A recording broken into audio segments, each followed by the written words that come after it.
इससे आगे का देखते हैं हम लोग।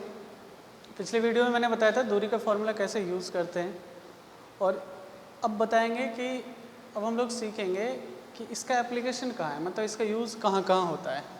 इसका यूज़ कहाँ कहाँ होता है ज़रा आप देखना। जैसे आपसे क्वेश्चन पूछा जाएगा, पहला टाइप क्या होता है ये देखो आप। पहला टाइप होता है आपको 3 बिंदु को संरेख सिद्ध करना होता है। 3 बिंदु संरेख सिद्ध करने के लिए आप करते क्या हैं, मान लो ये बिंदु ए है, ये बिंदु बी है और ये बिंदु सी है। इन बिंदु को संरेख सिद्ध करना। संरेख का मतलब होता है कि ये तीनों बिंदु एक रेखा पर स्थित है, तो ये आपको सिद्ध करना है। तो आप सिद्ध कैसे करोगे, हम लोग इसका अलग तरीका भी सीखेंगे, लेकिन अभी तो सिर्फ दूरी वाले फॉर्मूले से सीखेंगे क्या करते हैं।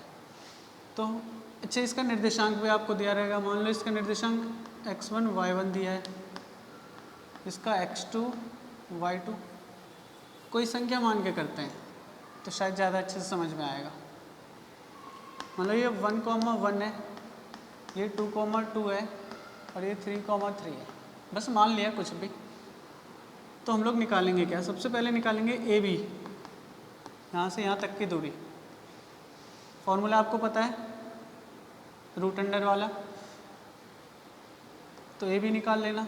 फिर निकालेंगे B C, B C means ये वाली दूरी, और फिर निकालेंगे ए सी, ए सी मीन्स ए सी। बी को भूल जाना, ये x1 y1 होगा, ये x2 y2 होगा। ए सी निकाल लेंगे।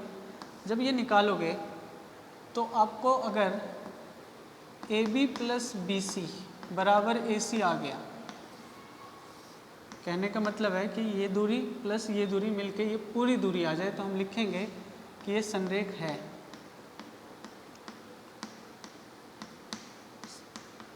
बिंदु ए बी सी संरेख होगी, ठीक है। अगर ये बराबर नहीं आया, means A B plus B C बराबर ए सी नहीं आया, तो संरेख नहीं होगा, ठीक है। पहला टाइप ये है आपका। दूसरा टाइप देखते हैं हम लोग।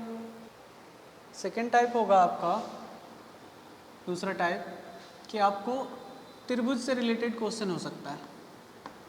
अब त्रिभुज से रिलेटेड क्या क्या हो सकता है, त्रिभुज के जो प्रकार होते हैं उससे रिलेटेड क्वेश्चन होगा। तो आपने सुना होगा त्रिभुज, समबाहु त्रिभुज के बारे में। अब ये समबाहु त्रिभुज होता क्या है, तो देखो जरा डायग्राम बनाते हैं हम लोग। समबाहु त्रिभुज ऐसे त्रिभुज को कहते हैं जिसकी तीनों भुजाएं बराबर होती है, मीन्स ये भी और ये भी बराबर। तो इसके लिए आपको सिद्ध कैसे करेंगे, समबाहु त्रिभुज है, आपको निर्देशांक दिया होगा, इसका निर्देशांक बी का सी का तीनों का निर्देशांक दिया होगा, और पूछा जाएगा कि कैसे इसको हम समबाहु त्रिभुज सिद्ध करेंगे। तो इसमें भी आप ए बी निकालोगे, फिर बी सी निकालोगे और फिर ए सी निकालोगे, ए सी निकालोगे, ठीक है। जब ये तीनों निकालोगे आप, तो यदि ए बी बराबर बी सी और ये बराबर ए सी आ जाए, मीन्स तीनों भुजा बराबर आ जाए, तो आप बोलोगे ये त्रिभुज क्या है, समबाहु है, ये समबाहु त्रिभुज है। अगर ए बी बी सी के बराबर नहीं आया, ए सी के बराबर नहीं आया, मतलब तीनों एक दूसरे से अलग हुआ, डिफरेंट होगा, तो ये कौन सा त्रिभुज है, विषमबाहु त्रिभुज है। विषमबाहु त्रिभुज मतलब जिसकी कोई भुजा बराबर ना हो, ठीक है। कभी कभी ऐसा हो सकता है कि कोई भी दो भुजा बराबर आ जाए, मतलब ए बी बराबर बी सी आ जाए और ये ए सी के बराबर ना हो, ऐसा भी हो सकता है। या ऐसा हो सकता है कि ए बी बी सी के बराबर ना हो लेकिन बी सी ए सी के बराबर हो। इन दोनों को आप देखोगे तो क्या पता चलता है।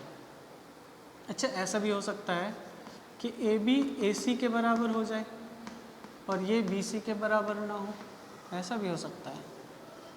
अगर ये तीनों आए तो आपको क्या समझना है कि ये कौन सा त्रिभुज है, ये समद्विबाहु त्रिभुज है।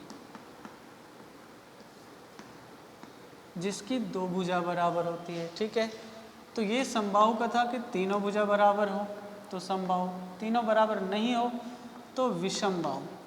ठीक है, और यदि कोई भी दो भुजा बराबर हो तो उसे समद्विबाहु त्रिभुज कहते हैं। ये भी आपके क्लास में है और ये भी आपको ध्यान रखना है। ठीक है, जब तीनों भुजा बराबर समबाहु त्रिभुज, अगर तीनों भुजा नहीं बराबर है तो विषमबाहु, और तीनों में से कोई भी दो भुजा बराबर है तो वो एक समद्विबाहु त्रिभुज होगा। ठीक है, इसके बाद हम लोग चतुर्भुज के बारे में पढ़ेंगे, वो मैं अगले वीडियो में बताऊंगा। ठीक है।